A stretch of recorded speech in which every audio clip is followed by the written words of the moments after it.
1 લાખની ટિકિટ કરાવી મતદાન આપવા યુવક અમેરિકાથી પહોંચ્યો રાજકોટ।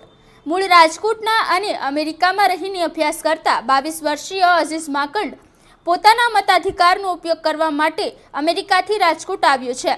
તેમનું કહેવું છે કે દરેક નાગરિકે મતદાન કરવું જોઈએ। મારું નામ અઝીઝ મોઈઝભાઈ માકડા છે। મારી ઉંમર 22 વર્ષની છે અને હું હાલ અમેરિકામાં છેલ્લા 4 વર્ષથી કમ્પ્યુટર સાયન્સની સ્ટડીઝ કરું છું યુનિવર્સિટી ઓફ કેન્સસમાં। ખાસ કરીને અત્યારે તમે મેના સ્ટાર્ટિંગમાં આવ્યા છો, શું કામ આવ્યા છો અને શું કહેશો?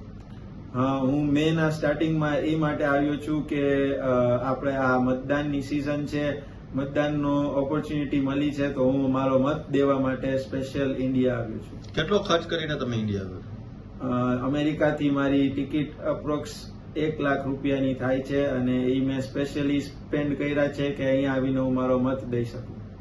ખાસ તો તમે અહીંયા શું જોયું? અમેરિકામાં ને ભારતની વાત કરીએ તો શું તફાવત તમે જોવા મળ્યો?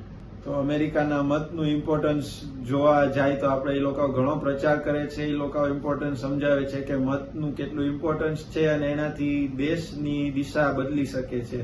તો આપણને પણ આ તક મળી છે, તો ઘણી જરૂરી વસ્તુ છે કે આપણે પણ મતદાન દેવા જઈએ। ઇન્ડિયા અને અમેરિકામાં તફાવત જોઉં તો 4 વર્ષ પહેલા હું અહીંયાથી જ્યારે ગયો હતો ત્યારે ઇન્ડિયા આપણું ઘણું અંડર ડેવલપ્ડ હતું અને અત્યારના આવ્યો તો મેં ઘણું જોયું કે ઘણું ડેવલપમેન્ટ થયું છે। ઘણા ઇન્ફ્રાસ્ટ્રક્ચર કન્સ્ટ્રક્શન થયા છે, ઘણા ઓવરબ્રિજ, ટ્રાફિકની સહુલિયત ઘણી થઈ છે અને નવા પાર્ક્સ, નવા આપણે એન્ટરટેનમેન્ટના પણ ઘણી સારી કન્સ્ટ્રક્શન અને ઘણા પાર્ક્સ અને બધું ખુલ્યું છે।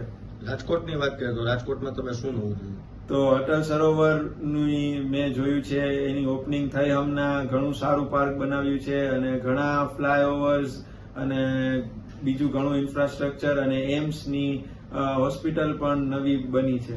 ખાસ તો યુવાનોને શું કહેશો મતદાન? હું યુવાનોને જણાવીશ કે આ મતદાનની તક મળી છે એમને તો 10 મિનિટનો ટાઈમ કાઢી અને પ્લીઝ મતદાન કરવા જાય। આનાથી આપણા દેશને ઘણો ફાયદો થાય છે। તમારો મત ઘણો મહત્વનો છે અને તમને મતદાન કરવું જરૂરી છે।